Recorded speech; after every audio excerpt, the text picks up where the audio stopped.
So, hi everyone. Welcome to the first session on day three of the conference. It's been an exciting time so far. We've had some amazing sessions over the last 2 days, looking at different aspects of AI slop and what it's doing to us. All the way from the history of slop, how AI has been an accelerant of slop, to how slop is now shaping certain kinds of problems in different spheres, all the way from hiring to funding for philanthropic purposes, venture capital investing, even things like expertise and thought leadership, whose ideas end up counting and who ends up shaping big decisions. And now we turn to, we are pivoting now a little bit to the solution side of things on day three. So we've got four conversations lined up today. The first one will, which this panel is focused on, is going to the heart of the responsible AI movement.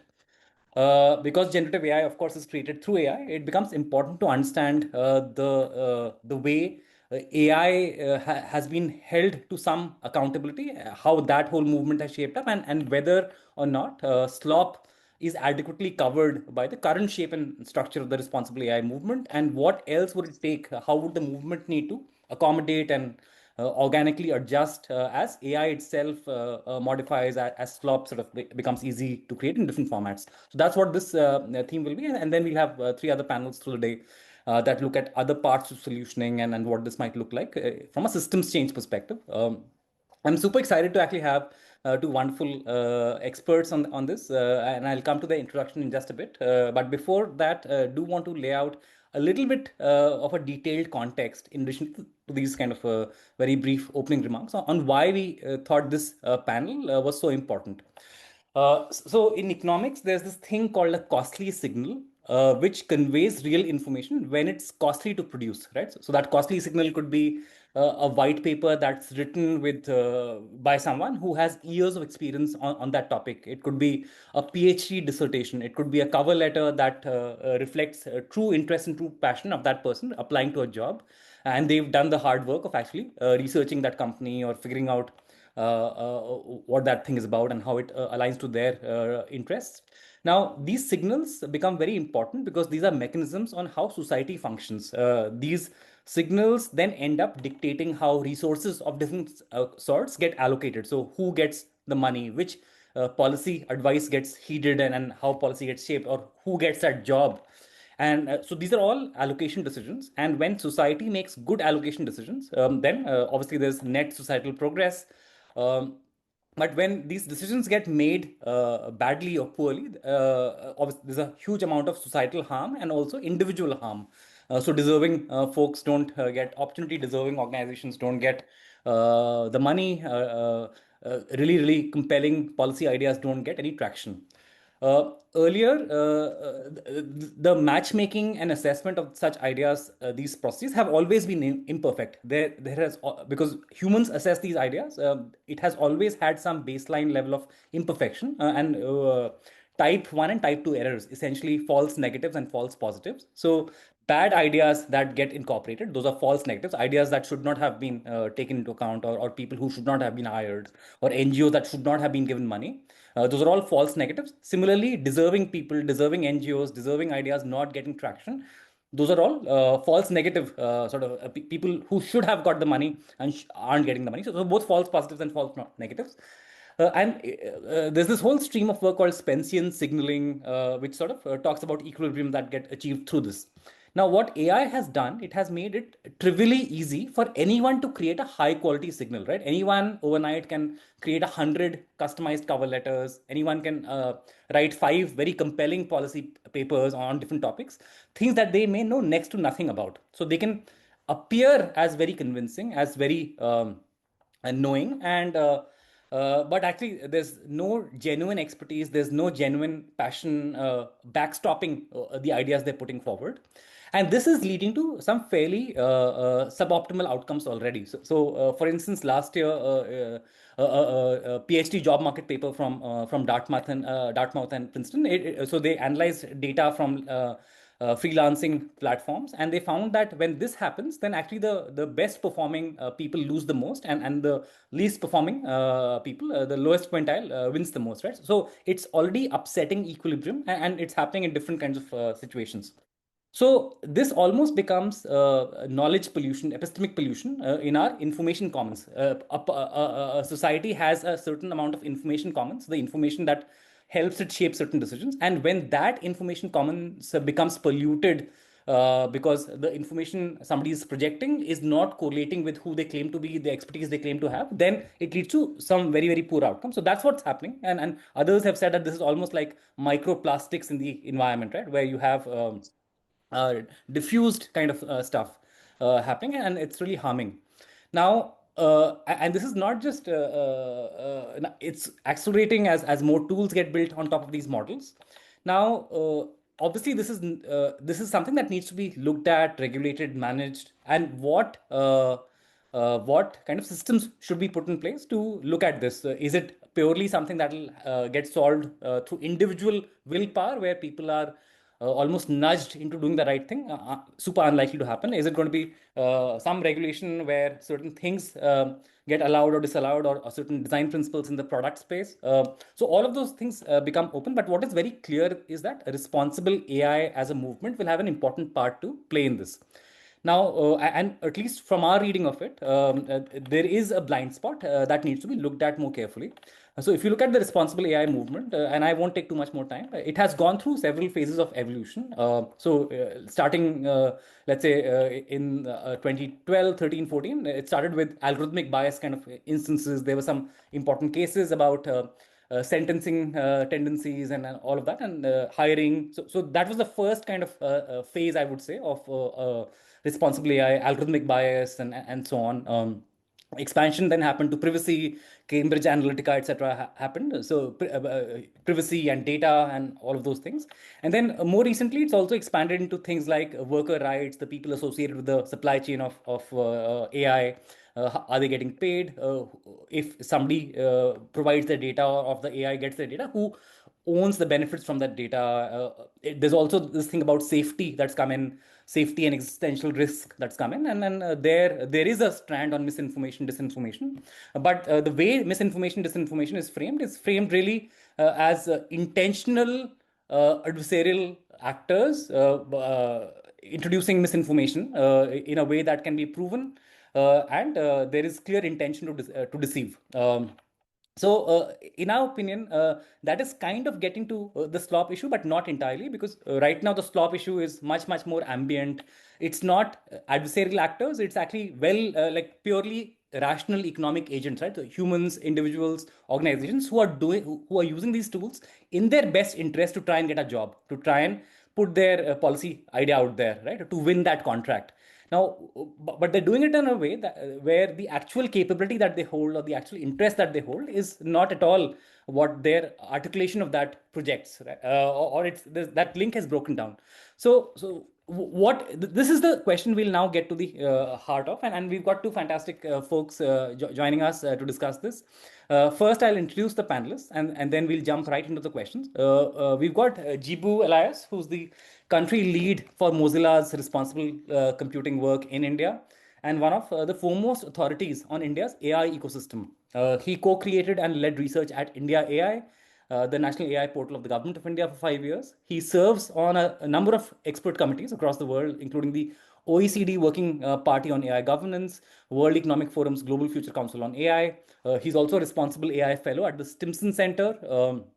He sits on the founding editorial board of Springer Nature's AI and Ethics Journal. His forthcoming book, The New Divide, AI, Ethics, and Global Inequities, which is coming out later this year, examines AI-driven inequality from a global South perspective. Last year at the Paris AI Summit, he framed India's AI moment, saying if we can create an inclusive governance framework that works for India, we can really truly spark a new model for the world, which is built on empathy. Welcome, Jibu. Really good to have you here. Then we've got Aparajita Bharti, who's the co-founder of the Quantum Hub, a Delhi-based policy research and advisory firm that works at the intersection of public policy, communications, and a lot of work on AI and responsible AI.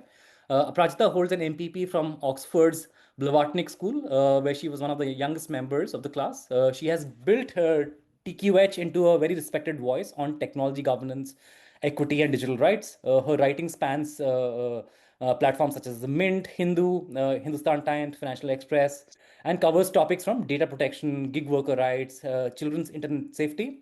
TQH also convened a policy dialogue on the proposed Digital India Act in October 2023, has examined different kinds of adaptive risk-based regulation and safe harbor principles, and also Aparajita characterized India's governance approach as consciously designing governance structure suited to India's scale, political economy, and growth trajectory.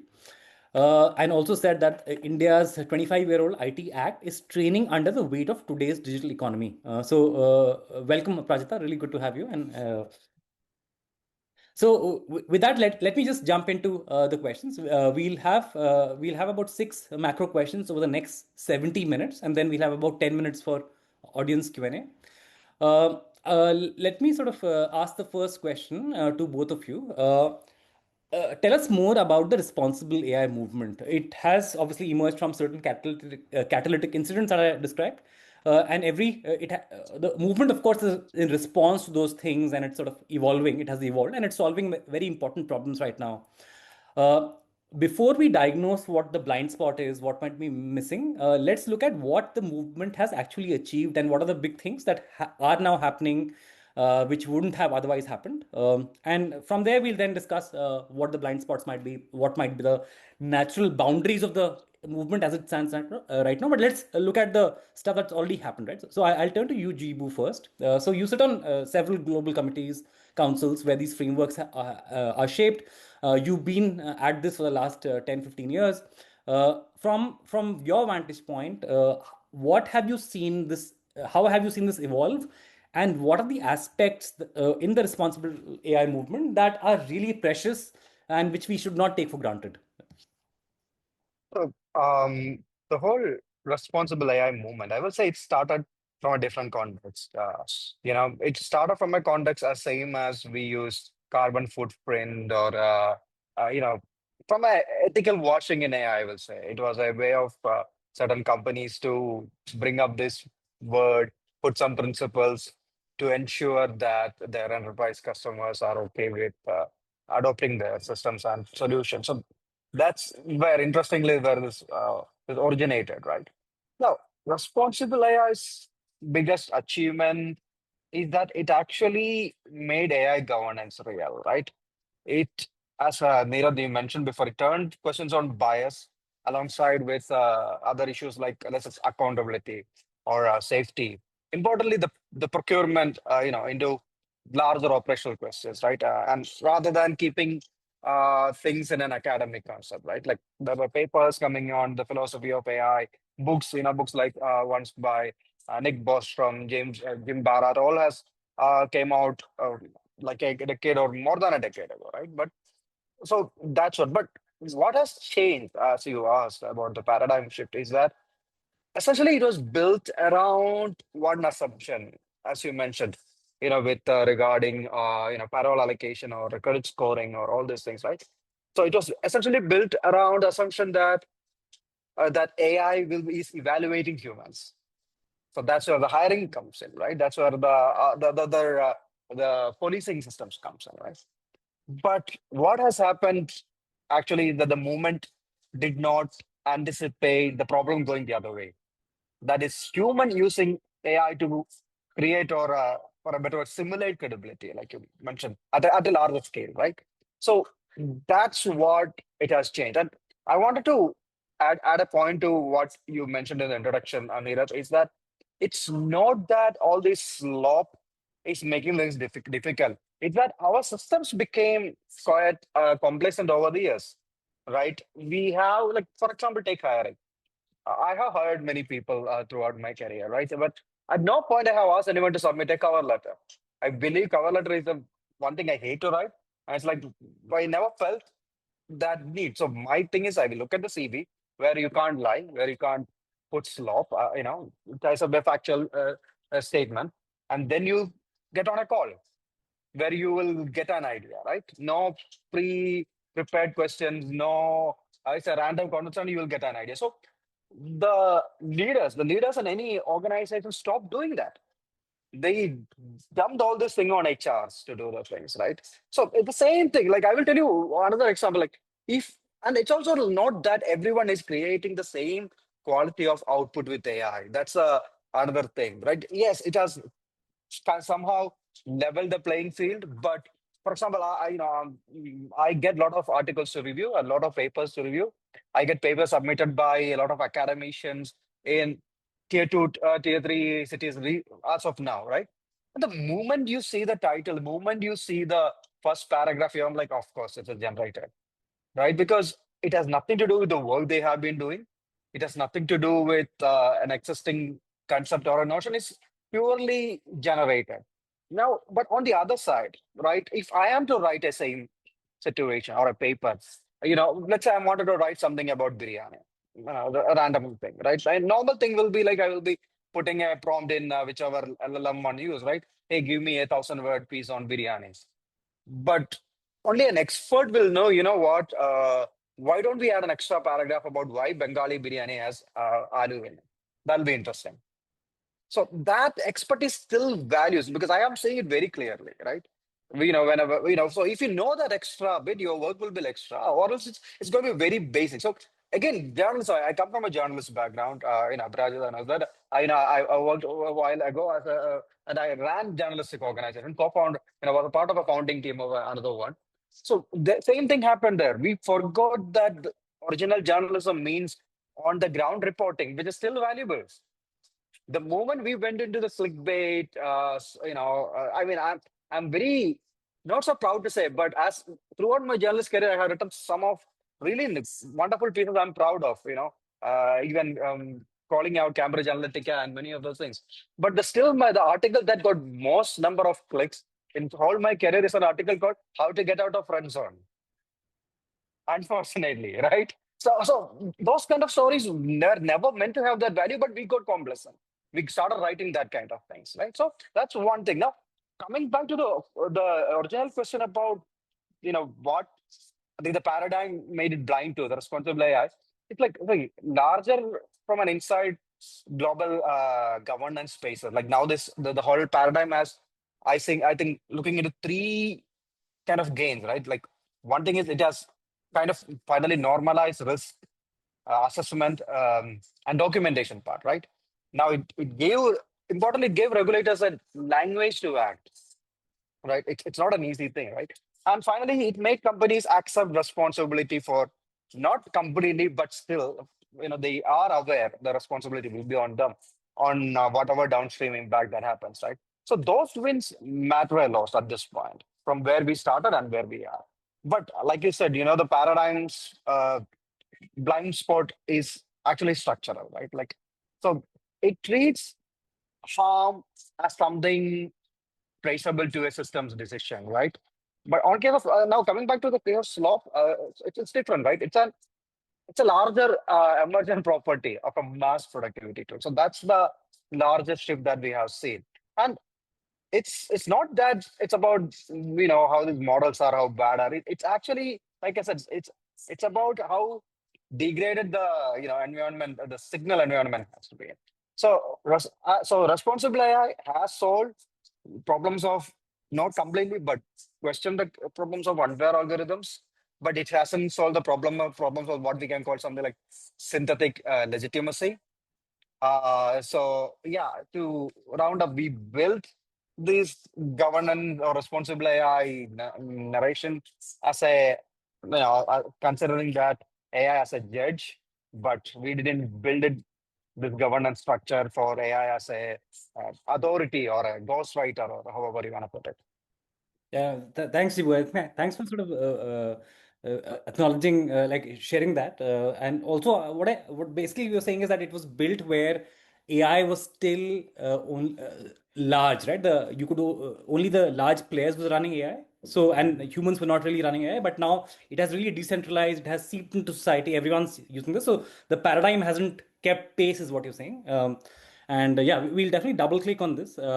But I'll turn to you, Aparajita. You talked about how we need to design structures that are suited to India's scale. You're also saying that the act right now, the India IT Act, is not is training under today's digital economy, by which I mean, I'm sure you mean the way innovations are happening in today's space. When you look at the current frameworks for responsible AI, including the recently released the Sutra framework, do you think this framework in its current form addresses this whole thing about what we're calling AI slop in professional domains, so AI assisted expertise simulation, or you think it's still anchored to the past in the way that Jibu has described? Thanks, Neerath. And I think very interesting questions. If I can just start with, responsible AI and then how that is kind of how what we are seeing in the IT Act. So I think, when you think about responsible AI movement, first of all, there's no like central movement where, everybody is kind of convening. It is a lot of different actors talking about responsible AI in different forms. But if you really look at it, it has focused on things like fairness and non-discrimination, transparency and explainability, privacy and data protection, safety and reliability, and also looking at human agency and oversight as some of the things. But I think what we often miss in policy circles, and we miss that with social media also, which I think Jibu also kind of spoke about, when a new technology comes, we are often so focused on individual harms, right? That, okay, like if, for example, AI discriminates in hiring, then we need to fix that. Or if, and these are important problems, right? If AI creates like child sexual abuse material, we need to fix that. So sometimes policy as a whole, everywhere around the world, is focused on the edge cases and the most egregious harms. But what happens is that because we are so focused on these harms, we lose sight of the societal impact of overall ecosystem that is changing around us, which is, I think, where AI slop is coming. To think about, to say that regulation can take care of AI slop, actually, it will not happen. It is saying, I mean, in the same way, actually, we all miss the boat with social media also. Social media regulation, if you look at it as the last tech sort of, jump that humanity kind of had, was always focused on individual harms. Non-consensual intimate images, CSAM, which is child sexual abuse material, misinformation, which will be that kind of piece, one piece of information, take that down. All of it focused on specific pieces of content and what problems it is creating. However, it is now that I think all of us can realize that social media has kind of changed our democracies, changed the level of polarization we have in public narrative, because we don't understand how algorithms work. I mean, there are some papers which have looked at the causal impact of that on public narrative. So while we are so focused on individual harms, we lose sight of what is happening at a social level. And I think to expect regulation to fix that is also difficult, because law and policy is focused on preventing individual harms, right?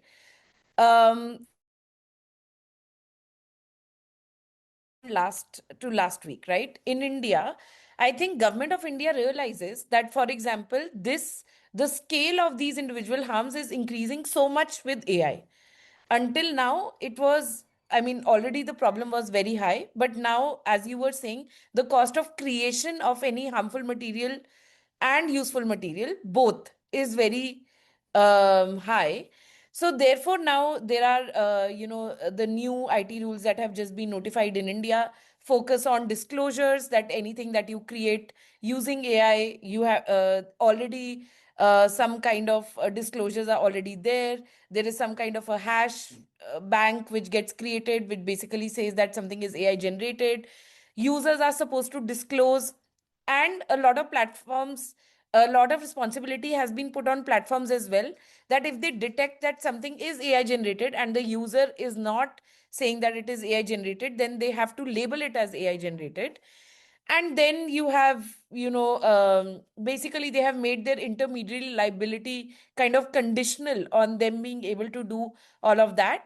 And if government flags that something is AI generated and that needs to be taken down, the window of that has gone very down. Now, that, of course, also brings in the whole idea of freedom of expression, etc., etc. I don't want to go into that because that's not what we are discussing right now.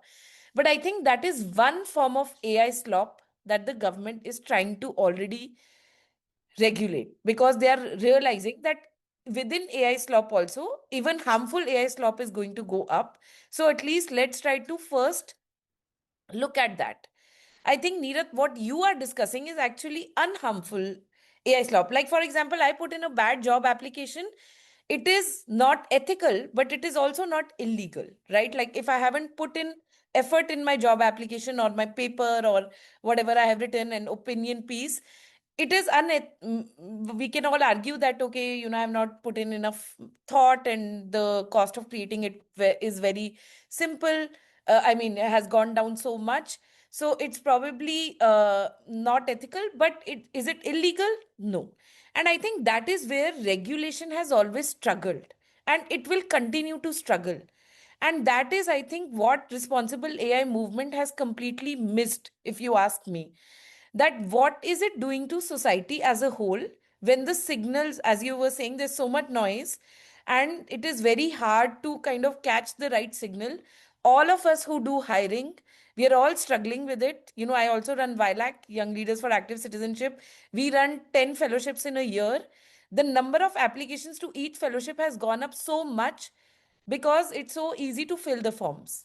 So we are all really grappling with it because the effort, which was one of the key distinguishable facts of intention, that has gone down, and that you're right to say. But I do think that regulators will not be able to do much about it, unfortunately, beyond this idea of labeling being there by default when something is AI generated, that too in text, very hard to do.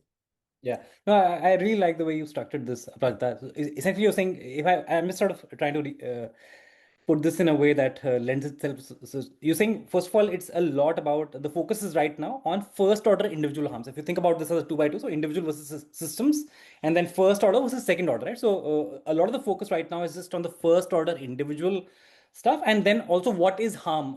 Harm in the way it's being correlated with legality, right? So if something's not illegal, it's constituted as not being harmful in the current Yes. paradigm. I mean, much like how any public commons could get degraded, right? Degraded. You could actually, it's not illegal to burn, let's say, wood right now in India. But if you Yes. burn a lot of wood, then the environment gets polluted.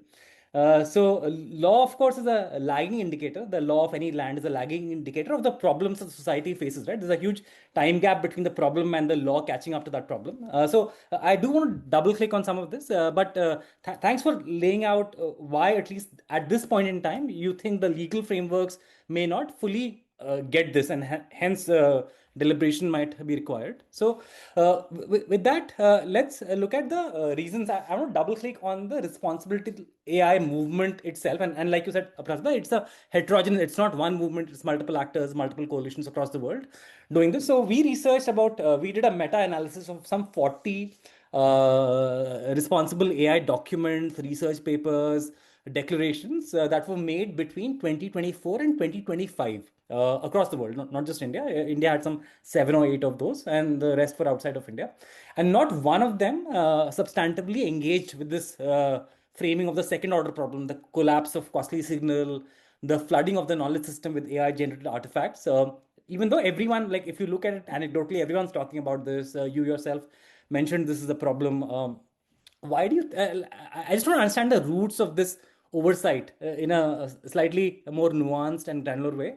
Jibu, you described how the movement came to be, how it's really anchored on this whole thing about holding the AI decision making responsible to certain kinds of decisions it generates. Why do you has this discussion at all popped up in the different councils you sit on, or is it just not touched, or is it touched but people think it's too vague, or people think that, like Aparajita said, people think it's not illegal, so let's not. There are more pressing fires to fight. So, what's really the behind the scenes answer to this? Sorry. Aparajita made some wonderful points I wanted to touch upon, but coming to your question first. So there is this thought experiment I read in one of the papers I reviewed.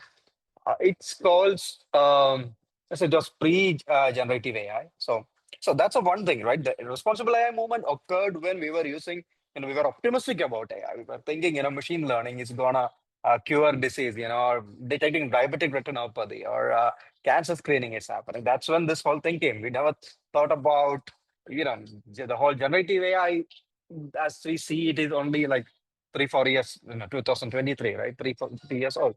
So there is a thought experiment called called a human mulch machine or something like that. So I don't know if you know, mulch is like the topsoil where you have the organic matter. So the whole premise of the experiment is that there is a machine which will turn senior citizens into mulch. I know it's a disturbing scenario, but here's the thing: it's use AI. Now the AI system of this machine, it undergoes all this. It's unbiased in picking its victims. It's unbiased in terms, it doesn't have any issues with privacy of the victims, safety, security, accountability. All these responsible AI principles are met. But in the end, what it does, it kills people. It converts senior citizens into topsoil. So that's one thing we never answer, right? It's not about having the systems doing this responsible AI principle. I'm sure many of the systems that are being used right now in Ukraine or in Gaza or in across the world in the war zones have some of these principles, safety, security, and all those things. But why it is used, or what it is used, right? That's something we never address to begin with. And since Neera asked about the inside conversations, yeah, there were many efforts, strong conversations about concepts like red lines or larger efforts to bring more how do I say, more enforceable mechanism. That's a thing, we even after the Delhi Declaration, we're speaking about voluntary commitments. And we have seen how, all these companies withdraw from voluntary commitments. So I will tell you what I have seen. Whenever there is a conversation about any enforceable mechanism, the loudest voices in the room, which are essentially uh, big tech representatives, they will make it impossible to come through. That's what I have seen time and time again. So, so that being there, now I want to come back on the one thing Aparajita was telling, right? Like, yeah, some of these things are not, how do I say it, illegal, but the larger question of it's, so where do we draw the line? That's a question, right? So me and Aparajita both are applying for a job in Belongg, to you, Neeraj.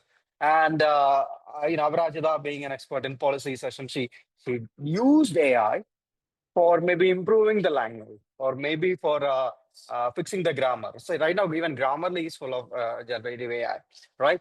Why I was just, hey, here is the JD for a job in Belongg, make me a cover letter for me. But both cases, you said they used AI. So that's why now Springer has came out and said, you can use AI in fixing your language. That's all right. Because not everyone has English as their first language. Even my first language is Malayalam. So that's one thing.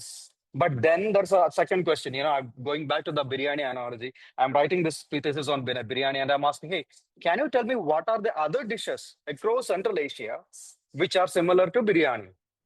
Right? So does that also count as using AI? Or maybe I'm just, how do I say, I could find the same thing by doing a good old Google search. Now, again, using a Google search now itself is a question of AI. Now you have AI coming up and showing you the results. So it's not something that can be defined, or where you draw that line, how much of AI you can use, how much of AI you can't use. And we are trying to figure that out for academia. That's where the most of the problem is right now happening. Yeah. Faculties are coming out and say students can use AI. Now students are coming out and say if the faculty can use AI in preparing course material, why can't we? So that's what it's happening. I mean, I think I stop here. I think the point you're making about, so I have a follow-up question, but I think the point you're making is that in this real world use case of AI use, right? These AI stops, they are obviously manifesting in both high volume, low value kind of settings, like a single job application, high volume, millions of job applications. But each of them probably don't matter too much, but they're also low volume, high value settings, right? So let's say a policy being decided, right? And the advice that it pays attention to. Or let's say a procurement contract for $100 million being given to certain companies and what materials they furnish. So you've got those high value settings and low value settings, and the volume varies. What you're saying, Jibu, is that the vocabulary in the and the taxonomy of such situations is not very fully articulated, and hence that discussion is just emerging right now. That vocabulary and that framework to have these discussions still needs to evolve quite a bit in the responsible AI movement. My question, also because you've done a lot of work on these different councils and committees, are you seeing the agenda, of course, is a function of the people in that room, right? Who's setting the agenda? So, would it be fair to say that for the most part, the kind of folks who are in that room represent three constituencies? One, it's government. Number two, civil society. Number three, the big tech players, right? So they're the ones. What's missing are the institutional actors who are now suffering from slop, right? So let's say the large hiring leaders, or the large venture capitalists who are getting lots of business plans, or the large kind of people who are paying attention to policy advice. Would I be correct in saying that those folks are currently at least missing in the people in the responsible AI movement?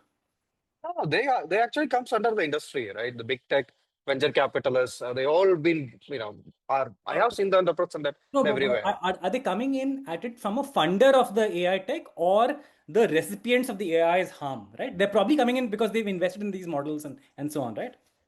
Yeah, they're coming as a funder, but I don't think venture capitalists and business leaders are the ones who are getting most affected by these things, right? I think, again, I'm telling you, because what has happened is institutions didn't evaluate people directly. What I answered your first question, right? But when we move to evaluate or prioritize artifacts, and when artifacts stop reflecting our effort or understanding, institutional decision making itself became unstable.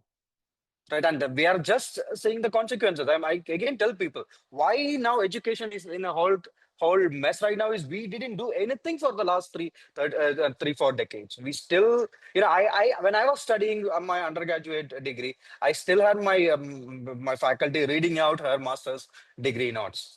Literally a same yellowed out paper card with ink almost smudge, which she used for her college time, right, which was like 20 years ago. So we became very complex, and the pace of AI making this a kind of impact or disruption has been very fast. We were never prepared. So this is what happens when this kind of things happens at the same time.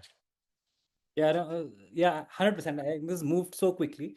Aparajita, I want to turn to you with a specific example, right? So you've been involved in the thinking about the IT rules, you've commented on it. And the rules, I believe, look at audio-visual materials, but don't include text right now, right? So I wanted to talk to that, right? What is the underlying mental model that omission reveals, right? So what is the mental model that leads to text not being included in the IT rules?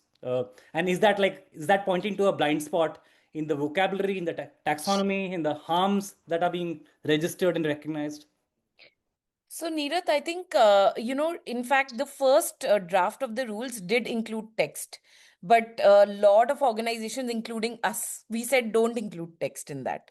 The reason is because, as Jibu was saying, that, where will you draw the line? People are using AI generated text to improve their language. English is not the first language of most people in India. So, for example, my help, for example, at home, she started sending me, Didi, I'll be out this, this is clearly not her language. I know that she's using Chat GPT. I'm very happy about that. That, okay, like people felt that they were not able to participate in society because they were discriminated against. If tech is helping them bridge that, then why not? So, what all will you actually, I mean, everything, I think you should just assume now that anything that is being written has been at least improved by AI, if not generated by AI. So I think that is where, that's going back to my point, that law will only be able to address egregious harms. What we are talking about here, AI slop, the effect that it is happening on society as a whole, it's not now. It will never be able to address. Even on social media, where has the law been able to address stuff like polarization? It has not been. We are still struggling with mental well being issues that children are facing now, countries are going around saying, oh, let's ban social media. It has been so many years. 2000, we've had social media since 2006, 2005, right? We're in 2026. So I don't think regulation will ever be able to address it. But I do think, Neerath and Jibu, as I was listening to you, I think the point is that I do think that big tech, while yes, they have a lot of incentive to kind of brush many things under the carpet, I do think that in this case, they are trying to signal what will happen to society. They are trying to tell again and again that your jobs will go. I mean, Sam Altman has said it, Anthropic's founder has said it. They have made repeated statements. They've said that, a lot of tasks will just become automated, which then I think it's also up to the government and people who are in civil society to pick up those signals and then think of all the use case where this disruption will happen. So sometimes I do think that, even when the industry is trying to signal, they are trying to tell you that this is the direction we are going in, this is what we are coming, the rest of the ecosystem is also not picking up the signal that seriously, because they are also focused on immediate harms, right? So I do think that, as Jibu is saying, that, for example, we've all had those teachers, right, who have been picking up notes, who have been using the same notes every academic year.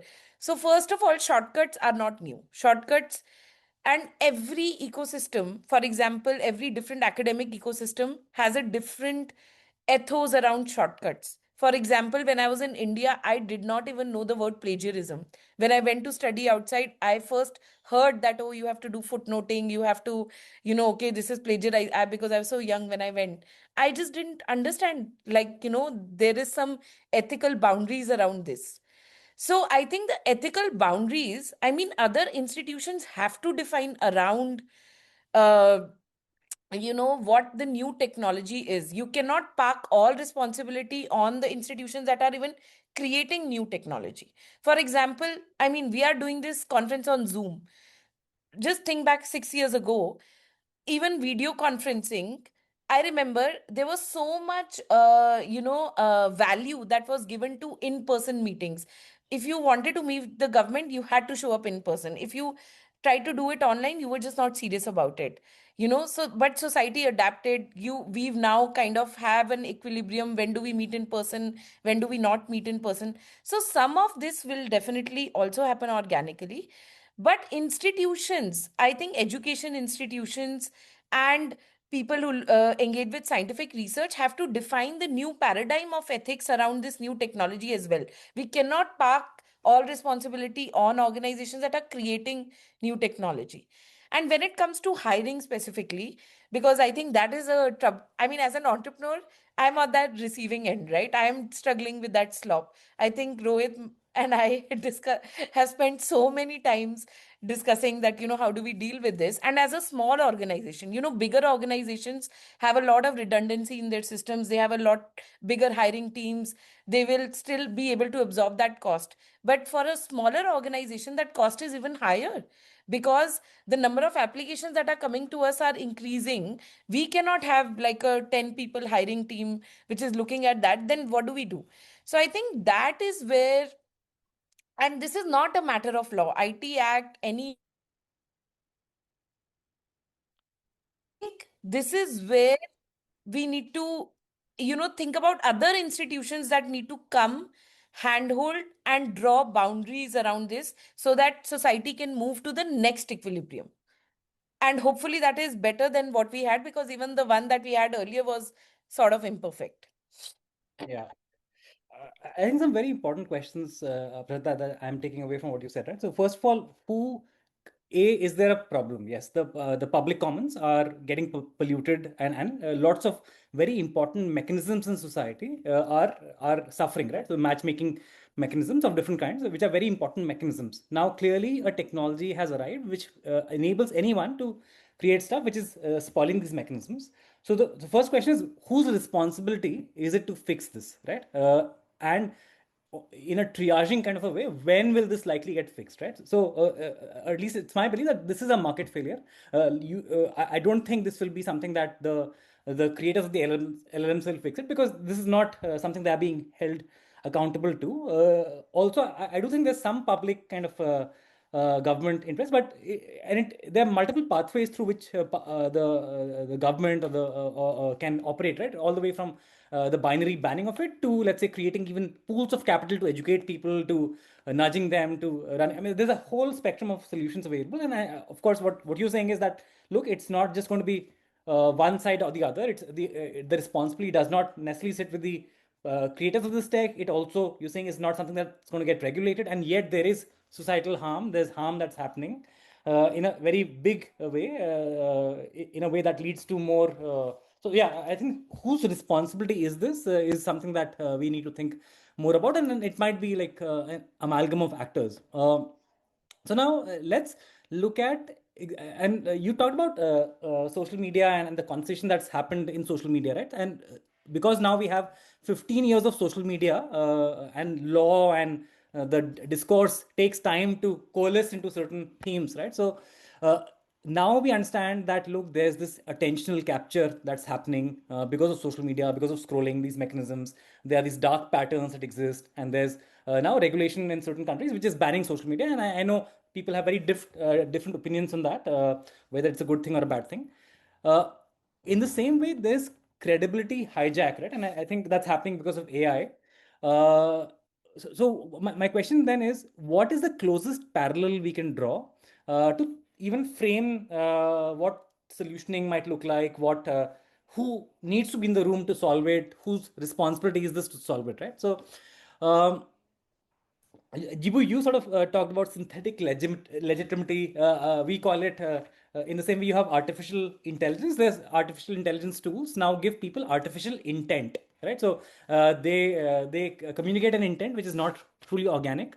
So my question is to you, Aparajita, with that framing. So uh, LLM sort of providers are creating tools, and then different actors are making use of those tools in ways that are sufficiently separated from the provider, right? So the final format in which somebody might consume information. So let's say I'm using Claude.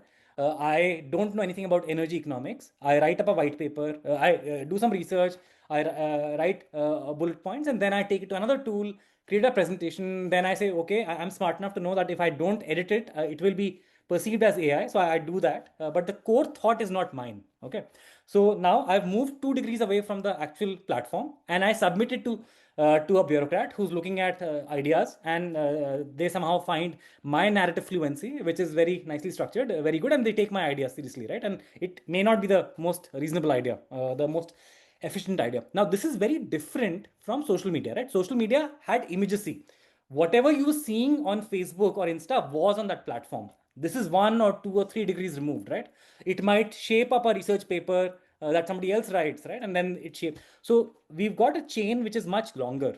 So to what extent do you think the parallel in how social media was regulated or is being regulated, how efficient is that parallel, or do you think we have to think about this in a very different way? I think, Neerath, there are some lessons, definitely. I mean, ultimately, all of knowledge in human, I mean, generally, as a human race, we kind of learn from our experiences and then we apply to newer problems, right? So I do think there are many lessons from the social media phase because it's recent. And, it is something that we've also not solved fully, if you ask me, even though we've had 15 years. So we also know what our failures have been, what our blind spots have been. So I think there's definitely a lot to learn from that experience. But Neerath, the example that you gave me, right? Uh, a bureaucrat gets a great presentation from somebody who's very articulate, and is able to take a presentation, etc., and say that this is what you need to do on energy planning for India, for example. I think the question there is, does the bureaucrat know that all these arguments can be fed to AI and ask the AI to question those arguments, right? The bureaucrat should know that. And this is something that as a policy practitioner, I'm already seeing. I have, I was finalizing a paper on intermediary regulation. I know we'll come to that. And we have come up with a framework that we have been working on since 2 years now. And we have consulted who's who of policy regulation in the world, across the world, like people who are in the open source community, etc. Everybody. And this framework that we have come with, we have gotten it. What was peer review, right? Peer review was basically that you send it to other people. But actually, AI is a great peer reviewer. So we gave our paper to AI and we asked them that, oh, what do you think are the potential blind spots? What can we improve, etc., etc. It gave us some things. We may or may not agree. We may or may not kind of include that in our final framework. But it is a good thought partner in that sense. So I think, Neerath, we also need to think about, and I know that, maybe at this point I'm sounding like an AI apologist also, but I'm already seeing in policy that actually, for example, in our government, in many ministries, state capacity is really low. Actually, we do not have good researchers within the government. We have a great policy ecosystem and people are very smart, but sometimes they are not evenly distributed across government departments, right? So there, if for example we are using AI to actually have a critical conversation about a certain topic, it can actually lead to better policy outcomes also. So I think while intent is one part of the problem, the other advantage on the other side is, provided that your decision maker knows. So I think what Neerath, you were saying, that regulation is not the only role of the state. The other role of the state is also thinking about capital pools that can be invested towards AI literacy, thinking about ethical considerations about where AI should be deployed, where it shouldn't be deployed, for example, in governance, policy making, etc. The ultimate point is that you, while yes, intention can be faked, but till the time your decision maker is a human who is sufficiently AI literate to understand how to use AI in a way so that you get to a better decision, it's not a bad thing. But what will happen in reality is that some bureaucrats will know this, some bureaucrats will not know this.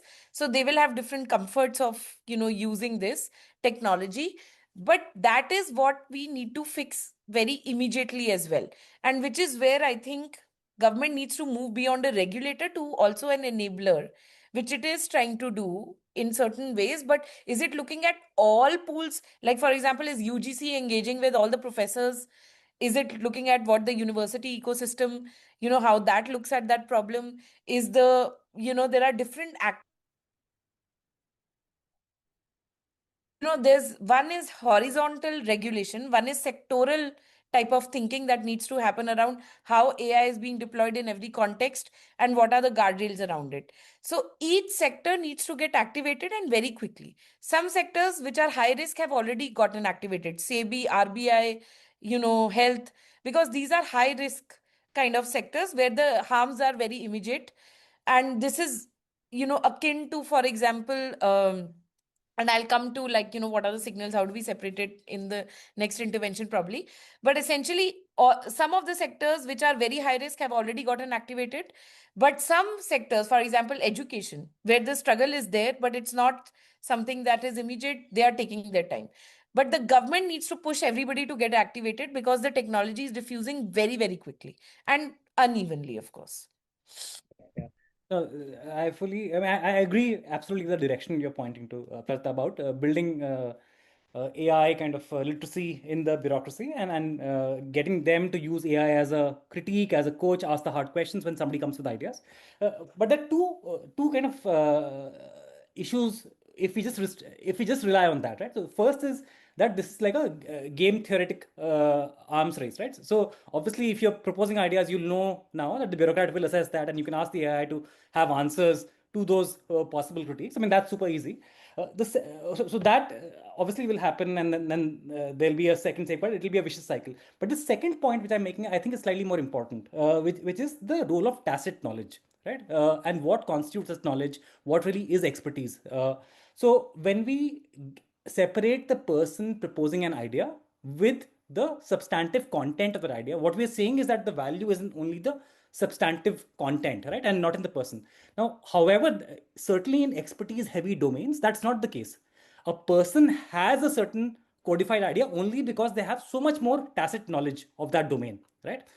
Now, when you start relying on AI and the AI generated content in such decision making, you are sort of basically neglecting the tacit knowledge. And if that tacit knowledge is not getting captured, then we are driving to a much poorer kind of equilibrium. So I think I want to turn to Jibu, because I think this question of provenance and authenticity kind of comes in, right? The content provenance and authenticity, and you've done work on this whole coalition for content provenance, authenticity.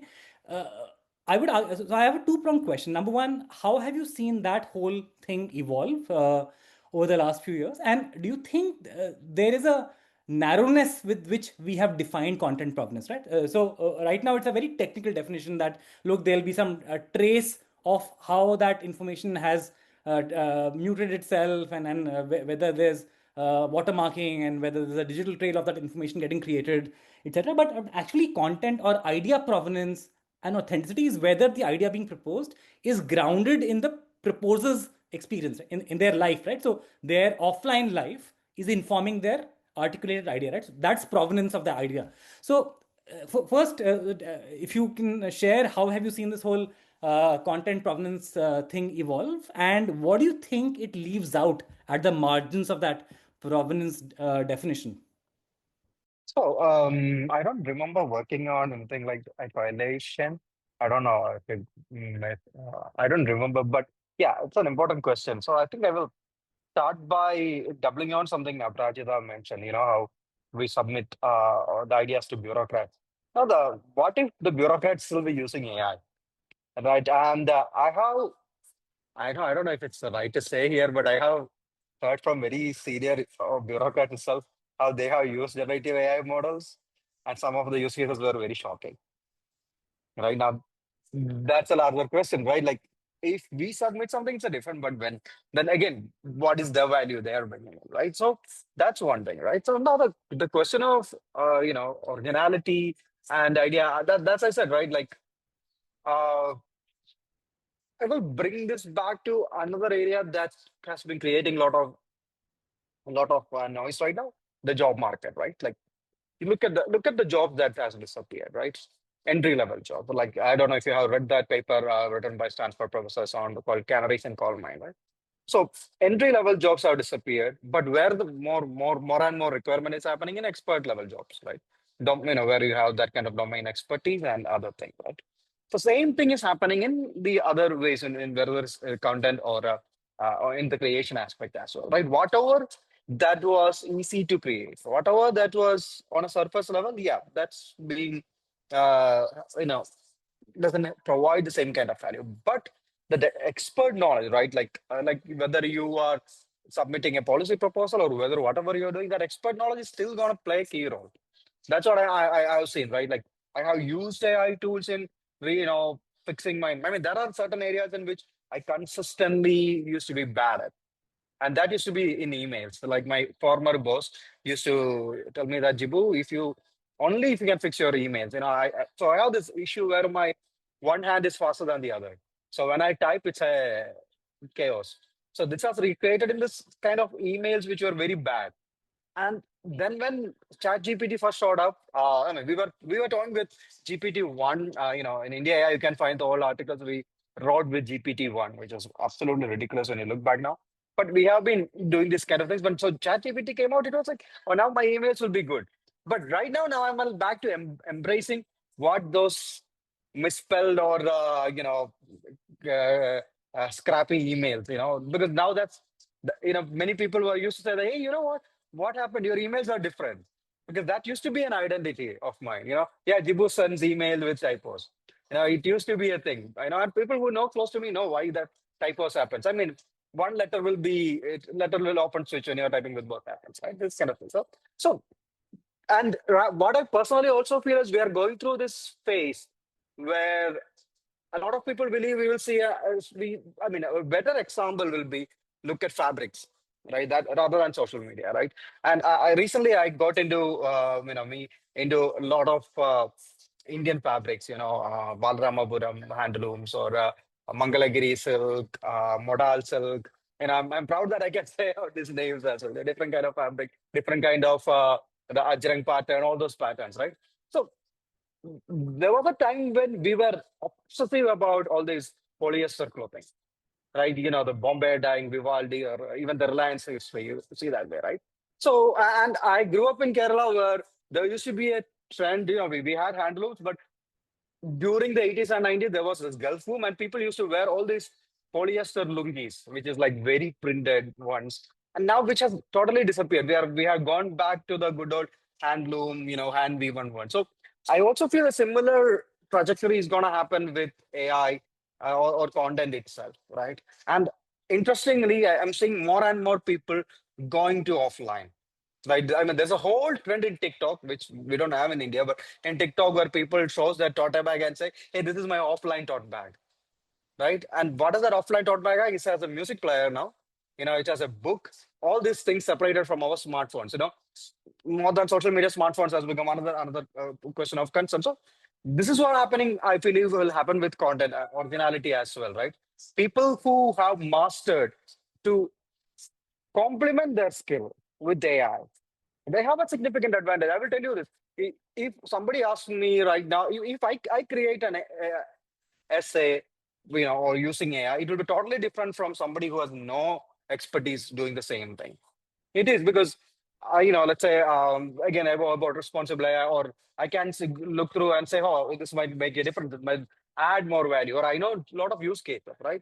I can think about use cases, or as individual, I have gone and seen use cases of AI where things has gone wrong. But that might not be the issue with the other person.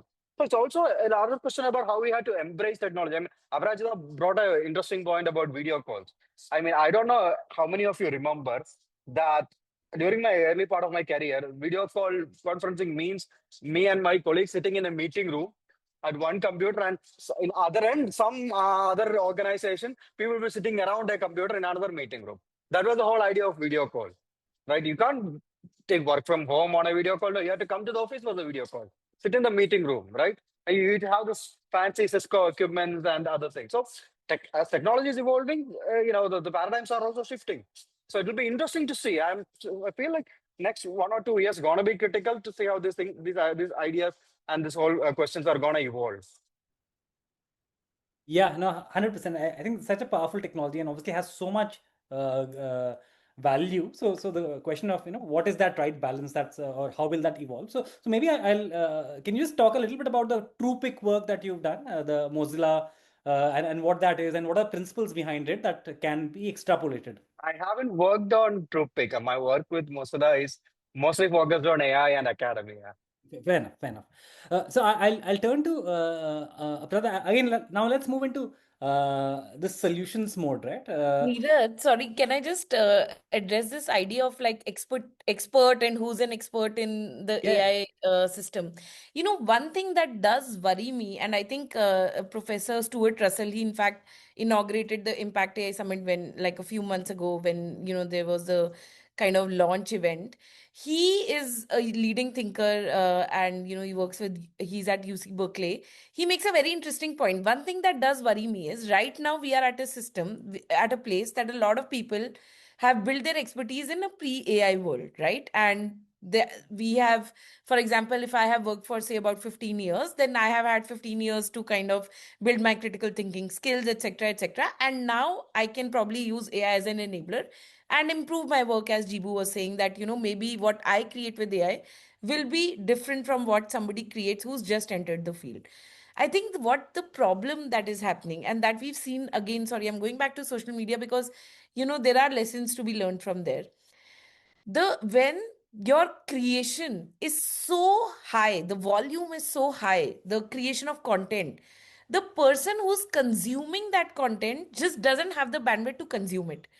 So, for example, we are seeing with a lot of students, with a lot of people who are just entering the workforce. I was talking to somebody who runs a fellowship, and that fellowship is meant to be a great learning experience as well as work experience. And there, they are really struggling with the people that fresh graduates, when they're asked to produce something in a nick of time, then obviously AI is there, right? So in that process, they are able to service that request, but they are probably not developing the skill that maybe you and I would have developed in a pre-AI world, right? Because then we would have applied to our own thinking period of time. The reason why I think this is similar to social media is there's so much content, right, on social media. So we are constantly, I think we can all agree that while we know a lot about a lot of things, it has become harder to go deep in something, right? Because our attention spans have reduced. We just don't have the capacity to absorb that much. So I think what Professor Stuart Russell also says is that what it can what the social harm that may come out of this is intergenerational transfer of knowledge, right? So for example, if you look at how human knowledge progresses, we are all custodians of human knowledge only for a few years. You and I and Jibu, we will have 40 years of productive life. We will learn something, we've learned policy or social impact for some years. Now we are at a state we are able to contribute through it, and after a few years we will hand on that baton to the next generation who will come and will work on that, right? We all have that sense. But the problem is that if the next generation has not had that kind of training and they were just overwhelmed with the amount of content that was there, it was very easy, so they were not able to critically apply themselves to that problem, then is there is there like a lost kind of knowledge in between? I think that is a question that we have not answered as humanity, I also believe, because we are seeing with younger people that there is a problem that they don't have enough incentive to develop that critical thinking skill. AI is useful to people who have critical thinking skills, right? So where is that training gap is something that I do worry about. And again, as I said, regulation cannot fix it. It is something that the institutional design has to fix, where this kind of training of younger people needs to happen, whether it is education, even workplaces, because entry level people will come, and if workplaces are eliminating entry level jobs, mid senior level people going to come from? That is another question that I have. So this pool that you have right now will exhaust in a few years, like 10 years down the line. Then what? So I think that is something that does worry me, and it's, I don't know, like maybe philosophers need to answer this question. I don't even know who can answer this question. Yeah, such an important question, Aparajita. And this whole thing about grooming the next set of leaders and thinkers, and they don't get surface area with the real world, and they get and right now there's no incentives, right? So Block, for instance, right now, Jack Dorsey just fired 4,000 Yeah. people, and they're probably not going to hire any junior engineers. So this whole ladder, the is breaking. But I want to use the phrase that you use, intergenerational knowledge, right? So one is just the intergenerational knowledge as it and skills and expertise as it resides in humans, right? So the next generation, the young people who then pick up skills and become the so that's one embodied knowledge almost in those people. But second is also the fact base that gets accorded some credibility, right? So let's say the Wikipedia played such an important role because there was this over the last few decades, because there was a very highly motivated set of people who were editing it, and very interesting crowdsource mechanism, right? And that for a lot of us in our research, that would prove very valuable. Now I think there's no it's most people will just go and type out their ask their question, get their answer, right? And there's no knowledge commons, and the answer that you are getting for the same question and I'm getting will be a function of what we've asked, right? And what our histories are. And so do you also feel that and this splintering of our realities was already happening in social media bubbles and the echo chambers? I mean, this is a phenomena that was already happening, but do you feel that even around things like object, which would previously be called professional knowledge pools, right? So not personal knowledge pools, not the sort that is in social media, but even in professional knowledge pools, do you worry that there will be a splintering of the knowledge pool, where your version of what the top three climate problems are and what my version of the top three climate problems, those will start to vary, and then there will be nothing unifying to hand over to the next generation, right? That knowledge transfer will then be lots of noise and no real signal. I think absolutely, Neerath. And one thing that also worries me about this intergenerational knowledge transfer piece is until now, LLMs have trained on the knowledge created by humans over the large history of that we have it right now. Next generation of knowledge is also being created by AI. So then AI is going to train on AI slop.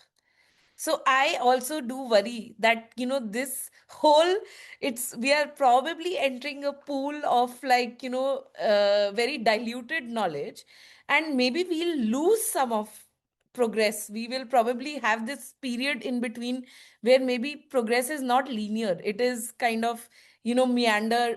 And I agree with Jibu. I think I'm also optimistic. I think humans, I mean, artificial intelligence is growing very fast and it's very intelligent, but I do think that humans do have an inherent quality to adapt, so we should not give ourselves very less credit as a race. So I think one of the things, for example, in public policy, I'm already seeing as knowledge is becoming cheap, there is definitely more and more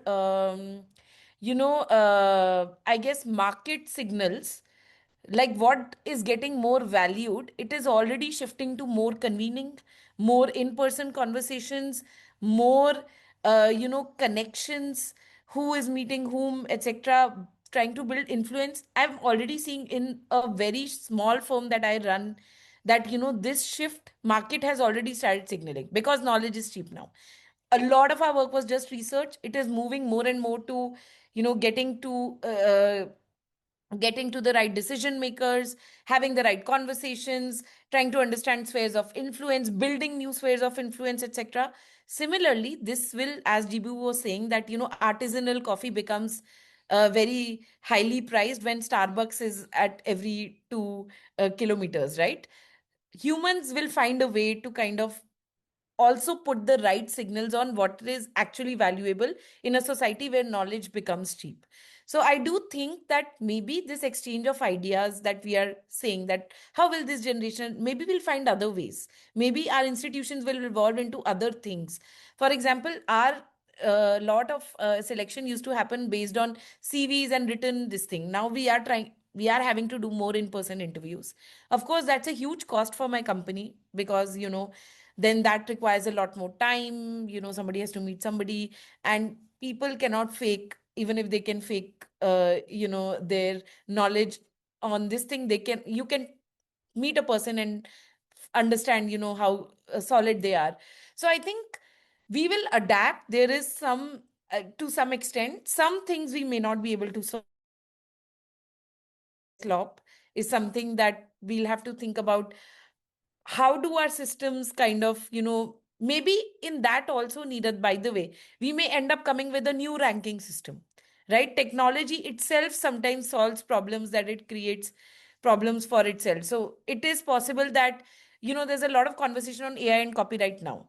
So right now the conversation is currently, how do we compensate copyright people who have created things out of their own creativity? Ultimately, what Jibu was saying, it may happen in that market that we come up with a pricing system where something gets compensated less when it is AI generated, and something gets compensated more when it is an individual part of this thing, same as you do with artisanal coffee and mass produced coffee, right?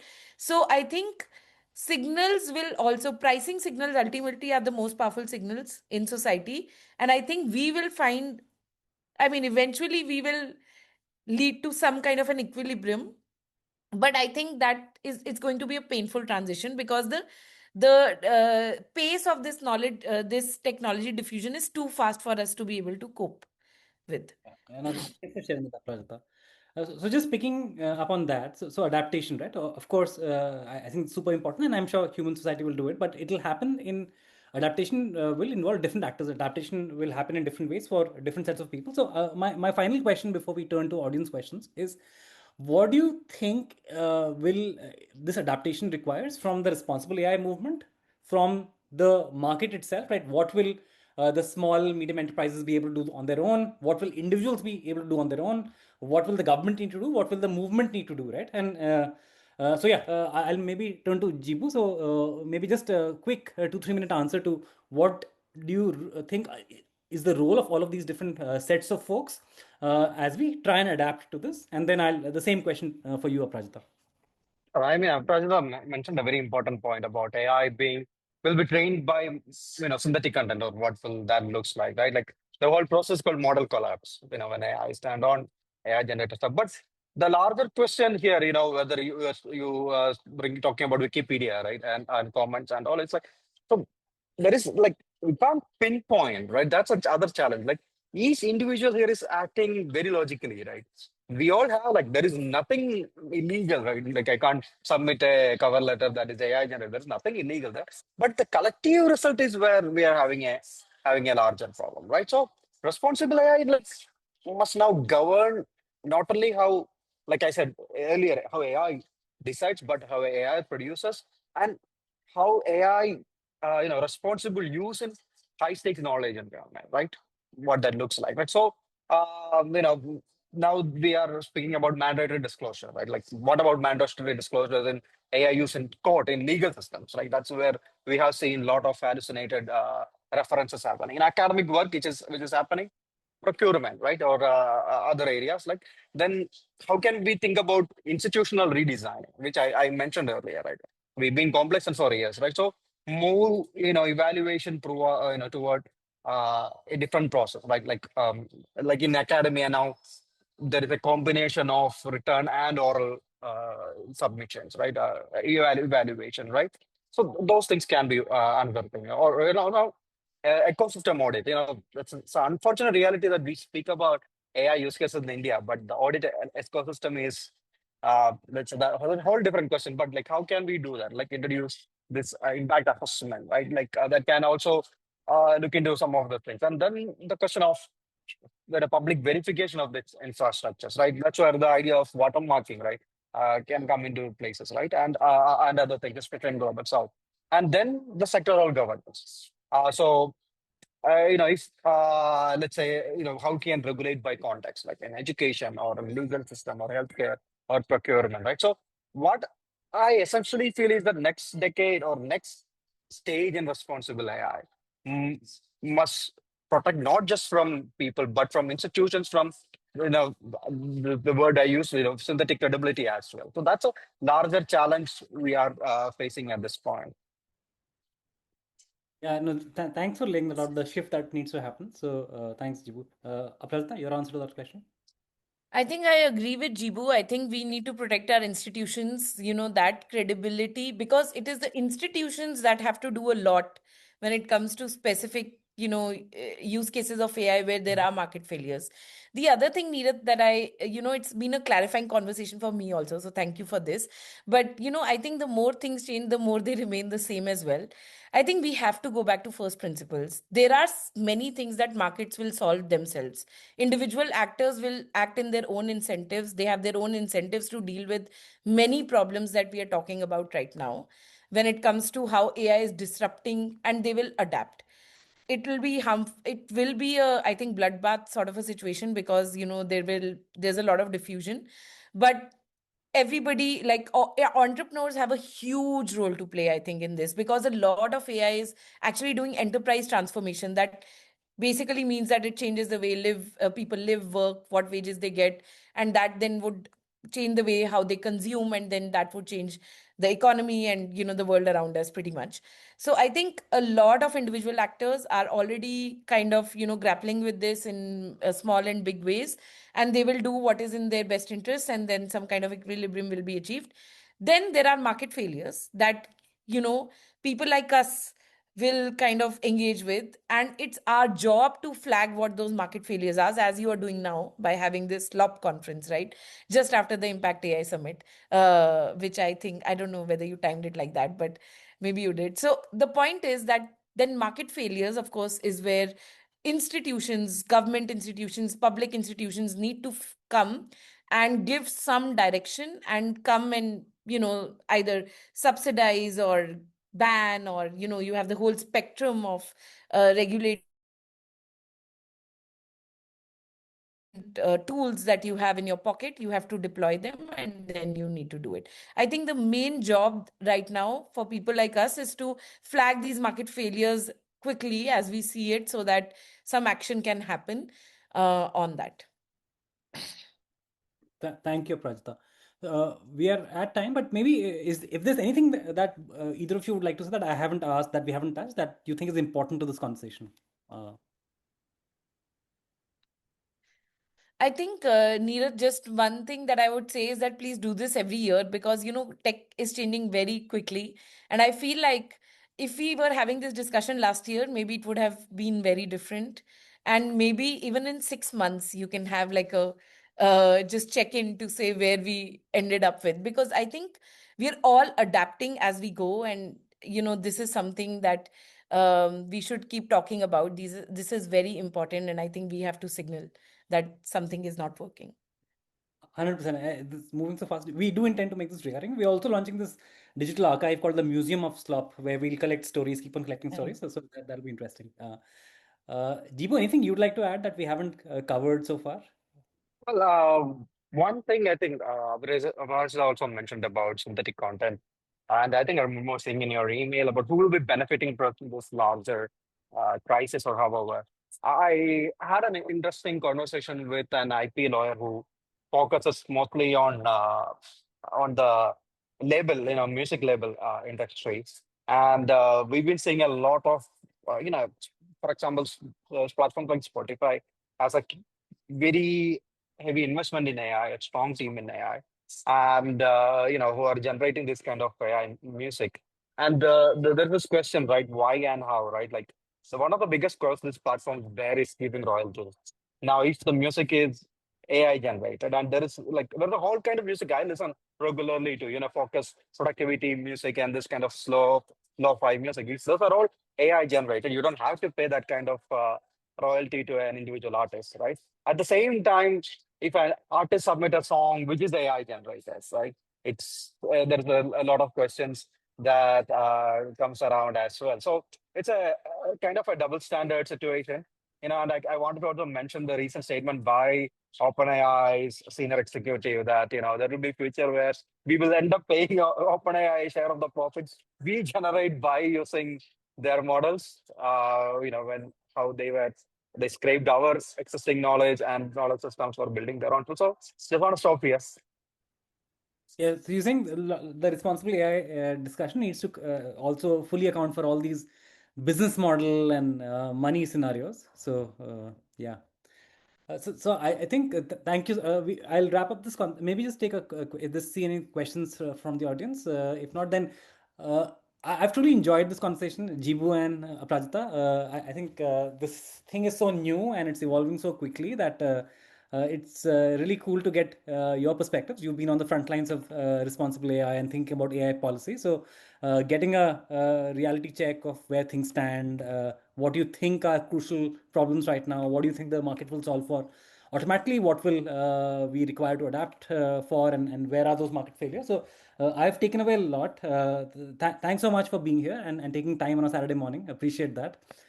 We will be putting this up online in the next few days, and also we'll create some edited version of this as a long form interview that we'll put up. So we'll send a link, and yeah, just super great to have you here. Thank you. Thanks so much, Neeraj. Thank you. Thank you, Thanks, Neeraj. Jibu. Thank you.